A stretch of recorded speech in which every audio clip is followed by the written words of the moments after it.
Monsieur le Président, la vérificatrice générale est implacable. Les 400 millions donnés en trop aux médecins spécialistes ont été payés à même les services rendus aux patients du Québec.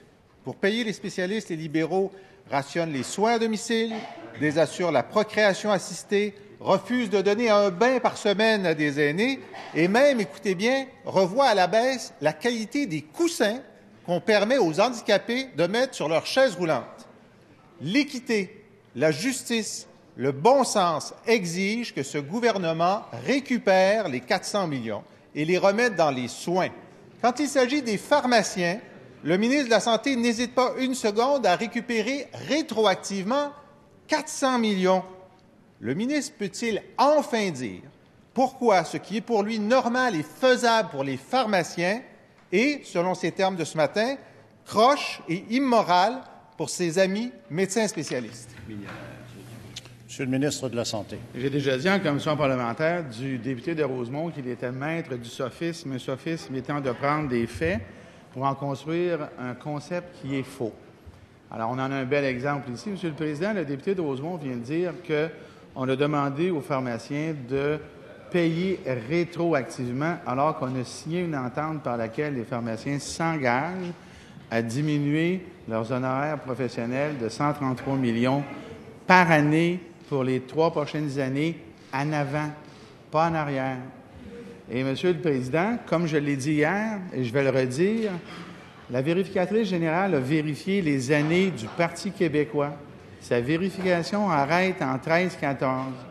Et les fameux dépassements qui ont été à hauteur même, les plus gros chèques payés par l'histoire du Québec par un gouvernement ont été par le Parti québécois au-dessus, à moins qu'il soit aveugle, là, 713 millions. Ils l'ont laissé passer, Monsieur le Président. Pourquoi? Bien, je vais vous dire pourquoi ils l'ont laissé passer. 1, pour créer des déficits, et 2, parce qu'il n'y a pas eu de services coupés. Parce que ça aurait été ça le choix, Monsieur le Président. Le député de Rosemont construit toujours son argumentaire faussement, Monsieur le Président. Monsieur le complémentaire. Complémentaire, Monsieur le leader de l'opposition. Monsieur le Président, hier, on a demandé au ministre de la Santé de rembourser sa part des 400 millions qu'il a lui-même empochés comme médecin. Il a refusé. Il aurait pu faire amende honorable, Monsieur le Président. Après tout, c'est lui qui a négocié l'entente pour les médecins. Médecins qui l'ont d'ailleurs généreusement compensé lorsqu'il a quitté la FMSQ en lui versant une somptueuse prime de départ de 1,2 million de dollars. Est-ce que le ministre de la Santé, ex-président de la FMSQ, va rembourser sa prime d'1,2 million de dollars pour avoir roulé dans la farine? Monsieur le ministre de la Santé. Monsieur le ministre de la Santé. Monsieur le Président, le père de la Charte des valeurs qui avait choisi de cibler un sous-groupe de la population utilise la même méthode maintenant avec les médecins.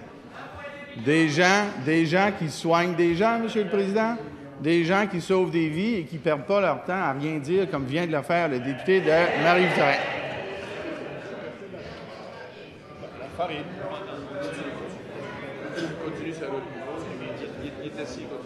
La réalité, Monsieur le Président, elle est très claire. La réalité, c'est que le Parti québécois est celui qui a initié ce rattrapage-là, qui était rendu nécessaire suite à leurs actions lorsqu'ils étaient au pouvoir, quand il y avait moins de médecins qui ont été mis à la place.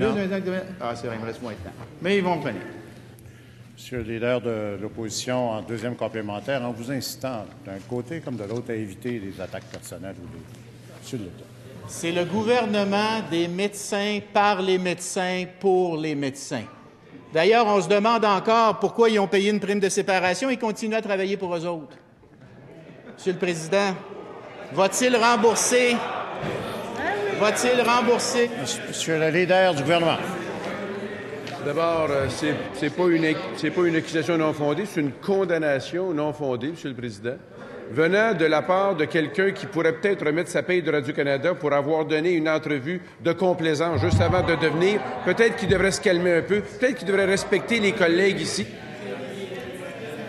Monsieur le Président, quand j'ai quitté le journaliste, c'est pas pour faire de l'argent. J'en ai perdu. Je vais maintenant poser les... Je ne suis pas allé en Arabie Saoudite non plus, Monsieur le Président. Est-ce qu'il va rembourser sa prime de séparation pour avoir détroussé les Québécois? Monsieur le ministre de la Santé. Monsieur le Président, ça vaut même pas la peine de répondre à ça.